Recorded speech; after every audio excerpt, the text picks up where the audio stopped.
വഴിയോരം എന്ന് കേൾക്കുമ്പോൾ തന്നെ അതിനൊരു കൗതുകമുണ്ട്. എനിക്കറിയേണ്ടത് സലാം കൊടിയത്തൂരും അതേപോലെ തന്നെ സിദ്ദീഖ് കൊടിയത്തൂരും സഹോദരന്മാരാണെന്നറിയാം. പക്ഷെ അവരുടെ മൂത്ത സഹോദരനാണ് റസാഖ് വഴിയോരം എന്ന് ഒരുപക്ഷെ പ്രേക്ഷകർക്ക് അറിഞ്ഞുകൊള്ളുന്നില്ല. എന്തുകൊണ്ടാണ് കൊടിയത്തൂർ എന്നുള്ള വാലൊഴിവാക്കി വഴിയോരം എന്ന് സ്വീകരിച്ചത്? കൊടിയത്തൂർ തന്നെ എൻ്റെ അതേ പേരിൽ വേറൊരാളുണ്ട്, റസാഖ് കൊടിയത്തൂർ എന്ന് പറഞ്ഞിട്ട്. അപ്പോൾ എന്തെങ്കിലും ഇഷ്യൂസ് ഒക്കെ വരികയാണെങ്കിൽ അയാളെ ബാധിക്കണ്ടെന്ന് വെച്ചിട്ട് ഞാൻ എൻ്റെ വീട്ടുപേര് വഴിയോരം എന്നാണ്. അപ്പൊ നിങ്ങള് പിന്നെ 3 പേരും റസാഖും സലാമും സിദ്ദീഖും 3 പേരും മുനീറും കലാരംഗത്തും ഒരുപാട് ഹോം സിനിമകളൊക്കെ അഭിനയിച്ചിട്ടുണ്ട്. അപ്പം നിങ്ങൾ കുടുംബപരമായിട്ട് പ്രത്യേകിച്ച് അഭിനയ, ഹോം സിനിമ, നാടക മേഖലയാണ് കാര്യമായിട്ട് നോക്കിയിട്ടുള്ളത്. പിന്നെ നാടകം, ഹോം സിനിമ, കലാരംഗം വിട്ടിട്ട് പിന്നീട് അവരൊന്നും എത്തിപ്പെടാത്തൊരു മേഖല എഴുത്ത് എന്നുള്ള പുസ്തകരചനയിലേക്കാണ് പിന്നീട് റസാഖ് വഴിയോരം ഒരു ചിത്രകാരനായിരിക്കെ തന്നെ എഴുത്തുകാരനായി മാറുകയാണ്. ആ ഒരു ട്രാൻസ്ഫോർമേഷൻ എങ്ങനെയായിരുന്നു? അത് പിന്നെ ഗൾഫിലുള്ള സമയത്ത്, ഗൾഫിലാകുമ്പോൾ അത് നമ്മൾ ജോലി കഴിഞ്ഞാൽ നിങ്ങൾക്കറിയാലോ കുറേ സമയം ഫ്രീ ടൈം ഉണ്ടാവും. അന്ന് എനിക്ക് സ്വാഭാവികമായിട്ടും പലരും ചെയ്യാൻ എന്താണെന്ന് വെച്ചാൽ ഒരു TV ഉണ്ട്, സിനിമ ഉണ്ട്, ഇങ്ങനെ ആ സമയം ചിലവഴിക്കുക. ഞാനും അങ്ങനെ കുറേ കാലം അങ്ങനെ വൈകുന്നേരം വന്നാൽ പിന്നെ സിനിമ കണ്ട് ഇങ്ങനെ ഇരിക്കുക, കിടന്നുറങ്ങുക എന്നുള്ളൊരു രീതിയിൽ തന്നെ ആയിരുന്നു പോയിരുന്നത്. പിന്നെ കുറച്ചൊക്കെ വായിക്കാനുള്ളൊരു ഒരു ഇഷ്ടം അന്ന് ഉണ്ടായിരുന്നെങ്കിലും പക്ഷെ അന്ന് പുസ്തകങ്ങളൊന്നും കിട്ടിയിരുന്നില്ല ഗൾഫിലൊന്നും പ്രത്യേകിച്ച്. എന്നാലും പത്രങ്ങളും മാഗസിനും വീക്കിലികളൊക്കെ കിട്ടുമ്പോൾ അതൊക്കെ വായിച്ച് അങ്ങനെ ഞാൻ വെറുതെ ഇരിക്കുമ്പോൾ ഓഫീസിൽ തന്നെ ഇരിക്കുന്ന സമയത്ത് കുറേ ഫ്രീ ടൈം ഉണ്ടാവും. രാവിലെ കുറച്ച് ജോലി കഴിഞ്ഞാൽ പിന്നെ ഉച്ചവരെയൊക്കെ ഒന്നും അധികം ജോലി തിരക്കൊന്നുണ്ടാവില്ല. അപ്പോൾ ഞാൻ എന്ത് ചെയ്യും, കുറേയൊക്കെ വെറുതെ ഇങ്ങനെ കമ്പ്യൂട്ടറിൽ എന്തെങ്കിലുമൊക്കെ വരയ്ക്കുക, എഴുതിയൊക്കെ ചെയ്തിട്ട് ചിലതൊക്കെ ഞാൻ വെറുതെ പത്രമാധ്യമങ്ങൾക്ക് വിട്ടുകൊടുക്കുന്നൊരു ഉദ്ദേശപൂർവ്വമൊന്നുമല്ല, അങ്ങനെ വെറുതെ അങ്ങനെ ചെയ്യും. അങ്ങനെ ചിലതൊക്കെ പത്രങ്ങളിൽ ആദ്യമായിട്ട് അച്ചടിച്ച് വന്നത് ഏതാണ്? ആദ്യമായിട്ട് ഗൾഫ് മാധ്യമത്തിലും അന്ന് മലയാളം ന്യൂസ് എന്ന് പറഞ്ഞ പത്രം. പിന്നെ എന്താണ് സാധാരണ കഥകളും പിന്നെ കാർട്ടൂൺസ് ആണ് മെയിനായിട്ട്. കാർട്ടൂൺസ്, പൊളിറ്റിക്കൽ കാർട്ടൂണും മറ്റതൊക്കെ ചെയ്തിരുന്നു. അതോടൊപ്പം പിന്നെ കഥകളും എഴുതും, കവിതകൾ എഴുതും. കവിതയാണെന്നോ എനിക്കറിയില്ല, എനിക്ക് അന്ന് തോന്നുന്ന മനസ്സിൽ തോന്നുന്ന ആശയങ്ങൾ അതൊക്കെ ഗൾഫ് മാധ്യമത്തിലൊക്കെ സ്ഥിരമായിട്ട് പ്രസിദ്ധീകരിച്ചു വന്നു. നാട്ടിലും വരാൻ തുടങ്ങി. ഇങ്ങനെ ഓരോ കഥ നമ്മളെ അച്ചടി മഷി പോരണ്ട് വരുമ്പോൾ ഉണ്ടാകുന്ന ഒരു സന്തോഷം ഉണ്ടല്ലോ. അങ്ങനെ ഞാൻ അവിടുത്തെ ഖത്തറിലുണ്ടായിരുന്ന പത്രങ്ങളിലൊക്കെ, ഇംഗ്ലീഷ് പത്രങ്ങളിലൊക്കെ ഞാൻ വെറുതെ കാർട്ടൂൺ വരച്ചിട്ട്, അന്ന് അങ്ങനെ കാർട്ടൂണുകളൊന്നും അധികം വരാറില്ല. ഉള്ളത് തന്നെ ഇംഗ്ലീഷ് പത്രങ്ങളിലൊക്കെ വളരെ അപൂർവമായിട്ടാണ് വന്നിരുന്നത്. പൊളിറ്റിക്സിനെ പറ്റിയൊന്നും എനിക്ക് വലിയ ധാരണ ഒന്നുമില്ല. ഇന്ത്യൻ പൊളിറ്റിക്സ് അല്ല വേൾഡ് പൊളിറ്റിക്സിനൊന്നും പറ്റി വലിയ ധാരണ ഒന്നും ഇല്ലെങ്കിലും എനിക്ക് തോന്നുന്ന ആശയം ഞാൻ വെറുതെ ഒരു ചിത്രമായിട്ട് വരച്ച് ഒരു ക്യാപ്ഷനൊക്കെ കൊടുത്തിട്ട് മെയിൽ ചെയ്ത് കൊടുക്കും. അങ്ങനെ അത് ഗൾഫ് ടൈംസിലും പെനിൻസുല എന്നാണ് പത്രമൊക്കെ ഉണ്ടായിരുന്നു അവിടെ, അതിലൊക്കെ പ്രസിദ്ധീകരിച്ചു വന്നു. പിന്നെ പെനിൻസുലൻ്റെ ഒരു എഡിറ്റർ ഉണ്ടായിരുന്നു അന്ന്. അങ്ങനെ അയാൾ ഒരു ദിവസം വിളിച്ചിട്ട് സ്ഥിരമായിട്ട് കാർട്ടൂൺ വരച്ചു തരാൻ പറ്റുമെന്ന് ചോദിച്ചു. അങ്ങനെ ഒരു പങ്ക്തി പോലെ സെൻട്രൽ പേജിൽ പിന്നെ മെയിനായിട്ടുള്ള എഡിറ്റോറിയലൊക്കെ വരുന്ന പേജിൻ്റെ തൊട്ട് അടുത്തുള്ള പേജിൽ മെയിനായിട്ടുള്ള വലിയൊരു കാർട്ടൂണ് ഡെയിലി വേണം. ഡെയിലി ഒന്ന് വരക്കാൻ എനിക്ക് ശരിക്കും അറിയില്ല, ആശയം വേണം. പിന്നെ വരക്കാൻ തന്നെ ഇന്നുള്ള ടെക്നിക്കുകളൊന്നും അന്നില്ലല്ലോ, അതിൻ്റെ പേഴ്സ്പെക്റ്റീവോ എൻ്റെ ഇതൊന്നും അറിയില്ല. അപ്പോൾ ജസ്റ്റ് ഇങ്ങനെ എന്തെങ്കിലും വരച്ചിട്ട് ഞാൻ അയക്കും. അങ്ങനെ അയക്കുന്ന മിക്കതും പ്രസിദ്ധീകരിച്ചു തരാൻ തുടങ്ങി. അതിനെനിക്ക് അവർ റെമ്യൂണറേഷൻ തന്നു. കൂടുതൽ ആവേശമായി. ഒരു ദിവസം നമ്മൾ ജോലി ചെയ്ത് കിട്ടുന്നതിനേക്കാളും വലിയ സംഖ്യ ഇങ്ങനെ കിട്ടാൻ തുടങ്ങിയപ്പോൾ ആവേശമായി. അങ്ങനെ അത് കുറേ കാലം തുടർന്നു. പിന്നെയാണ് ഞാൻ കുറേ കഥകൾ എഴുതിയിട്ട് ഇങ്ങനെ അയക്കാൻ തുടങ്ങി. അതും പല പ്രസിദ്ധീകരണങ്ങളും വന്നു. അതൊന്നും എനിക്ക് എഴുതാൻ കഴിയുന്നോ വരക്കാൻ കഴിയുന്നോ അറിയാതെ എന്താ പറയാ ചെയ്തു പോയതാണ്, സംഭവിച്ചു പോയതാണ്. എങ്കിൽ പോലും അത്രയും ഒരു കാമ്പുള്ള സാധനം ആയതുകൊണ്ടാണല്ലോ പ്രസിദ്ധീകരിക്കുന്നത്. അങ്ങനെ ഇത്തരം സൃഷ്ടികൾ കണ്ടിട്ട് വായനക്കാരോ അതല്ലെങ്കിൽ കാർട്ടൂൺ കണ്ട ആളുകളൊക്കെ നേരിട്ട് എന്തെങ്കിലും പറഞ്ഞു? നേരിട്ട് പിന്നെ കാണുമ്പം അവര് അപ്രീഷിയേറ്റ് ചെയ്യും.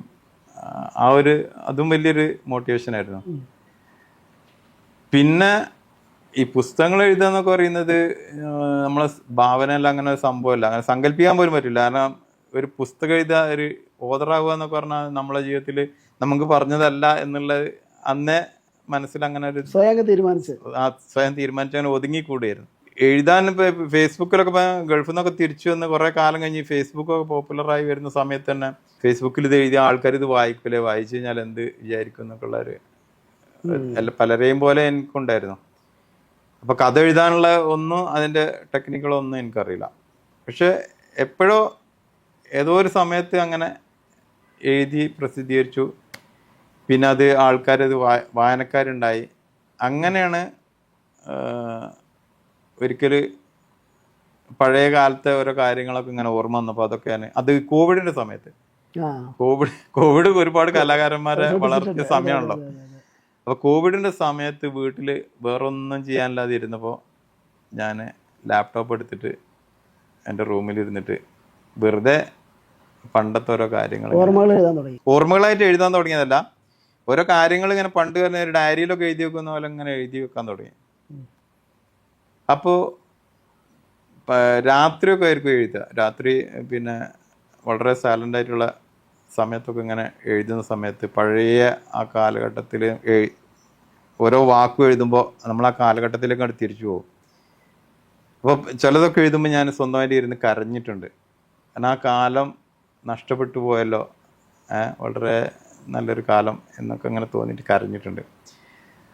പിന്നെ പകലും റൂമിലിങ്ങനെ ഇരിക്കുകയാണല്ലോ. അന്നൊക്കെ കോവിഡിൻ്റെ സമയത്ത് ഒരു കുട്ടി പോലും പുറത്തേക്ക് വരുന്നില്ല, വല്ല സാധനം വാങ്ങുന്നില്ല, പള്ളിയിലേക്ക് പോകുന്നില്ല, കല്യാണം അങ്ങനത്തെ പരിപാടി ഒന്നുമില്ലല്ലോ, സോഷ്യൽ ഇന്ററാക്ഷൻ ഒന്നും നടക്കുന്നില്ല. ഇപ്പോൾ എനിക്ക് തന്നെ അറിയാം, തന്നെ വെള്ളിയാഴ്ചയൊക്കെ ഉച്ചക്ക് ബാങ്ക് കൊടുക്കുന്ന സമയത്ത് എല്ലാവരും കുളിച്ചൊരുങ്ങി പള്ളിയിലേക്ക് ഇങ്ങനെ പോകുന്ന എൻ്റെ റോഡിൻ്റെ സൈഡിലാണ് എൻ്റെ വീട്. അതിലിങ്ങനെ റോഡിലൂടെ പോകുന്നൊക്കെ ഇങ്ങനെ കാണാം ആ കാലത്ത്. അപ്പോൾ ഒരു കോവിഡിൻ്റെ സമയത്ത് ഒരു വെള്ളിയാഴ്ച ബാങ്ക് കൊടുക്കുന്ന സമയത്ത് ബാങ്ക് കൊടുക്കുന്ന ആൾ കരഞ്ഞുകൊണ്ട് ബാങ്ക് കൊടുക്കുന്ന ഞാൻ കേട്ടു. കാരണം ഈ ബാങ്ക് എല്ലാവരും വരും നിസ്കരിക്കുന്നുമാണല്ലോ ഈ ബാങ്കിലൂടെ പറയുന്നത്. പക്ഷെ ആരാണ് വിളിക്കുന്നത്? ആരും വരാനില്ലാത്ത ആ കാലഘട്ടത്തിൽ വരൂ എന്ന ആള് പറയണല്ലോ, അതിൻ്റെ ഒരു സങ്കടം, ആരും വരില്ല എന്നറിയുന്ന ആ ഒരു സങ്കടം ആള് ബാങ്കിനിടയിൽ ഇങ്ങനെ ഇടറിപ്പോയത് എനിക്ക് ഓർമ്മയുണ്ട്. അപ്പോൾ അന്നാണ് ഞാനിങ്ങനെ എഴുതി വരുന്നത്. അത് ഞാൻ ഫേസ്ബുക്കിലിടാൻ തുടങ്ങി. ഫേസ്ബുക്കിലിടുന്ന സമയത്ത് ഒരുപാട് ആളുകൾ പ്രതികരിക്കാൻ തുടങ്ങി. പ്രത്യേകിച്ച് ആ കാലഘട്ടത്തിൽ പിന്നെ ഓർഫനേജിൽ പഠിച്ചിരുന്ന ആളുകളൊക്കെ കണ്ടിട്ട് ഇത് തുടർന്ന് എഴുതണം എന്നൊക്കെ പറഞ്ഞപ്പോൾ ഞാൻ അതും നേരത്തെ പറഞ്ഞ പോലെ ധാരണ ഇല്ലാതെ അങ്ങനെ എഴുതി. പിന്നീടാണ് അത് പ്രസിദ്ധീകരിക്കുന്നത്. അങ്ങനെയാണ് പുസ്തകത്തിന് നല്ലൊരു ടൈറ്റിലും കൊടുത്തിട്ടുണ്ട്, അത്താഴം വിളമ്പി തന്ന നക്ഷത്രങ്ങൾ എന്നാണ് അതിന്റെ ടൈറ്റിൽ. അത് കൂടുതലായിട്ടും പിന്നെ JDTയിലുള്ള ഓർഫനേജ് ജീവിതം, ആ കാലഘട്ടത്തിലെ ജീവിതം, അതായത് ഹൈസ്കൂൾ പഠനകാലത്തുള്ള ജീവിതം. അന്നത്തെ ഒരുപക്ഷെ ഒരു മനുഷ്യനെ സംബന്ധിച്ച്, പ്രത്യേകിച്ച് നമ്മുടെ മലയാളി കാര്യത്തിലുള്ള ഹൈസ്കൂൾ ജീവിതമാണ് യഥാർത്ഥത്തിൽ അത്രയും നിറമങ്ങാതെ നിൽക്കുന്ന ഓർമ്മകൾ. അതാണ് എഴുതിയിട്ടുള്ളത്. പിന്നെ അടുത്ത പുസ്തകത്തിലേക്ക് വന്നു. അതും ഞാൻ കുറെ പിന്നെ ചെറുകഥകൾ എഴുതാൻ തുടങ്ങി. ചെറുകഥകൾ പിന്നെ എഴുതിയിട്ട് ഫേസ്ബുക്കിൽ പ്രസിദ്ധീകരിക്കാൻ തുടങ്ങി. അതിനും കുറേ വായനക്കാരുണ്ടായി. അപ്പോൾ അതിൽ പല വായനക്കാരും ഇങ്ങനെ അത് പുസ്തകമായി പ്രസിദ്ധീകരിക്കണമെന്ന് സജസ്റ്റ് ചെയ്തു. അങ്ങനെ അതും കുറേ കഥകളായപ്പോൾ ഞാൻ അത് പ്രസിദ്ധീകരിക്കാൻ വേണ്ടി തീരുമാനിച്ചു. അങ്ങനെ രണ്ടാമതൊരു പുസ്തകം എഴുതി. മൂന്നാമതൊരു പുസ്തകം ഞാനൊരു നോവൽ എന്നുള്ള നോവലിനെ പറ്റിയും എനിക്ക് വലിയ ധാരണ ഒന്നുമില്ല. അത് എങ്ങനെ എഴുതണമെന്ന്, എങ്ങനെ എഴുതി തുടങ്ങി, എങ്ങനെ അവസാനിപ്പിക്കണമെന്ന് അറിയില്ല. എന്നാലും ഒരു നോവൽ എഴുതാനുള്ള ഒരു ചങ്കൂറ്റം ഉള്ളതുകൊണ്ട് ഉണ്ടായി. അങ്ങനെ മൂന്നാമത് ഒരു നോവലിന്റെ പണിപ്പുരയിലാണ് ഇപ്പോൾ ഉള്ളത്. അതാണ് വരാൻ പോകുന്നത്. അതിൻ്റെ ഇടയ്ക്കും വേറെ ഒരുപാട് കഥകൾ എഴുതിയ പുസ്തകങ്ങൾ ക്രോഡീകരിച്ച് ഒരു മറ്റൊരു പുസ്തകം കൂടി ഉദ്ദേശിക്കുന്നുണ്ട്. അതും ഈ 1970-80 കാലഘട്ടത്തിൽ കേരളത്തിലുണ്ടായിട്ടുള്ള ജീവിത പശ്ചാത്തലമുണ്ട്. ഗൾഫിലേക്ക് പോകുന്നതും അവിടെ ഗൾഫിൽ പോയിട്ട് ഒരുപാട് ആളുകൾ പിന്നെ ജോലി ചെയ്ത് നാട്ടിലേക്ക് വരുന്നതും നാട്ടിലുണ്ടാകുന്ന സാമൂഹികമായിട്ടുള്ള വളരെ ചെറിയ രീതിയിലുള്ള മാറ്റങ്ങൾ, അത് ഈ 2020-25 ആകുമ്പോൾ ഉണ്ടായിട്ടുള്ള ഒരു ട്രാൻസ്ഫോർമേഷൻ ഉണ്ട്. ആ കാലത്തിന്റെ ഒരു ഗ്രാജുവലി വരുന്ന പെട്ടെന്ന് 2010-20 ആകുമ്പോഴത്തേക്ക് പെട്ടെന്നുള്ളൊരു വളർച്ച, ഒരു മാറ്റമാണ്. അതിൽ നഷ്ടപ്പെട്ടു പോയ ഒരുപാട് കാര്യങ്ങളുണ്ട്, ഒരുപാട് മൂല്യങ്ങൾ നഷ്ടപ്പെട്ടു പോയെന്നറിയില്ല, അതെന്തായാലും അത് ഹൈഡ് ചെയ്ത് പോയിട്ടുണ്ടെന്നാണ് ഞാൻ മനസ്സിലാകുന്നത്. അതിൻ്റെ ഒരുപാട് കാര്യങ്ങൾ ഹൈലൈറ്റ് ചെയ്തിട്ടുള്ള നോവലാണോ? അതിൻ്റെ ഒരുപാട് വേദനകൾ, ആ ഒരു നഷ്ടപ്പെടലിൻ്റെയും ആ ഒരു ഇടയിലുള്ള ഒരുപാട് വിങ്ങലുകളും വേദനകളും ഒക്കെ മനസ്സിൽ പലപ്പോഴും പലരെയും ജീവിതം കാണുമ്പോഴും നമുക്ക് ചുറ്റുള്ള ജീവിതം കാണുമ്പോൾ ഒക്കെ മനസ്സിൽ ഇങ്ങനെ തങ്ങി നിൽക്കാറുണ്ട്. അത് ഒരു പുസ്തകമാക്കണം എന്നാണ് എൻ്റെ ഒരു. ഏതായാലും കുഞ്ഞുനാളിൽ ഒരുപാട് കഷ്ടപ്പെട്ട് പിന്നീട് ഓർഫനേജിൽ ജീവിതം തുടങ്ങി, ശേഷം ഒരു ജോലി കിട്ടണമെന്നുള്ള ആഗ്രഹത്തോടു കൂടി അന്യ സംസ്ഥാനത്ത് പോയി, പിന്നീട് ഫറൂഖ് കോളേജിൽ പഠിച്ചു, ഗൾഫ് ജീവിതം, തിരിച്ചു വരുന്നു. ഒരു രസകരമായ രീതിയിലുള്ളൊരു യാത്രയാണ്. അതോടൊപ്പം തന്നെ കുടുംബത്തിലും നാട്ടിലുമുള്ള സർഗാത്മക ജീവിതം കൂടെ കൊണ്ടുപോയി തിരിച്ചു വന്നതിന് ശേഷം ലീവ് എടുത്ത് ആനിമേഷൻ രംഗത്തേക്ക് വരിക. പറഞ്ഞു വരുമ്പോൾ പൂർണ്ണമായും ജീവിതത്തോടൊപ്പം തന്നെ ഈ സർഗപരമായിട്ടുള്ള ആ ഒരു വികാരം എപ്പോഴും കൂടെ കൊണ്ടുപോയിട്ടുണ്ട്. ഇപ്പം എല്ലാം ഒതുങ്ങി എഴുത്ത് ജീവിതത്തിലേക്കാണ്. അപ്പോഴും തൻ്റെ ഈ രീതിയിലുള്ള ക്രിയാത്മകമായിട്ടുള്ള ക്രിയേറ്റിവിറ്റിയാണ് ഇപ്പോഴും തുടർന്നു പോയിക്കൊണ്ടിരിക്കുന്നത്.